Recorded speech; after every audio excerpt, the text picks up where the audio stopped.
A father went to divide 7,000 rupees between his two sons in the ratio of their ages.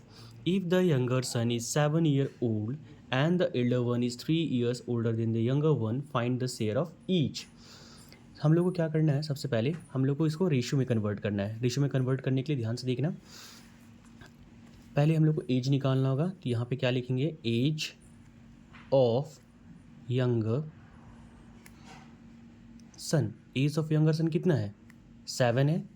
And next क्या होगा, age of older son. Older son क्या है, that the older son is 3 years elder than the elder one is 3 years older than the younger one, यानी जो younger one से वो 3 साल का क्या है, बड़ा है।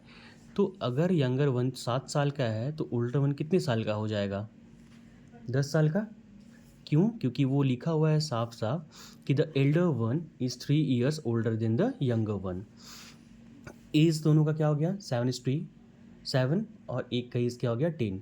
अब हम लोग सिंपली ये चीज़ समझना है, समझने के लिए क्या देखना है कि कोई नंबर्स या कुछ अमाउंट्स को अगर हम लोग को डिवाइड करना है 2 पार्ट्स में, कोई भी नंबर्स या किसी भी अमाउंट को डिवाइड करना है 2 पार्ट्स में, तो इसका फॉर्मूला क्या होता है, सिंपल समझाने के लिए यहाँ लिख रहे हैं first part is equal to, यहाँ देख, first part is equal to क्या होगा, फर्स्ट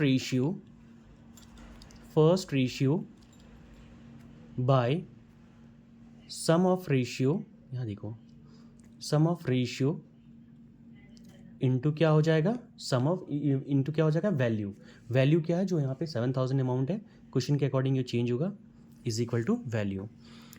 अब ये रेशियो में जो एज है, एज का रेशियो कितना हो जाएगा, 7:10। तो फर्स्ट पार्ट है, फर्स्ट रेशियो कितना दिया हुआ है, 7। दूसरा क्या है, इनका एज का सम कितना हो जाएगा, 7 10 17 इंटू 7,000। तो हम लोग इसको बेसिकली क्या करेंगे, 7 और 7,000 को मल्टीप्लाई करेंगे, 7 और 7,000 को मल्टीप्लाई करेंगे तो 49,000/17, और फाइनली इसको डिवाइड करेंगे। डिवाइड करने के बाद जो आंसर आएगा वो हम लोग का आंसर हो जाएगा। ये हो जाएगा फर्स्ट पार्ट। सेकेंड पार्ट निकालने का सेम फॉर्मूला है। Second part is equal to वही सेम चीज़, second part by sum of ratio into value. Second part हो जाएगा 10, सम ऑफ रेशियो क्या हो जाएगा, 17 इंटू 7,000। एंड सेम प्रोसेस से सॉल्व करके हम लोग इसका आंसर फाइंड कर लेंगे।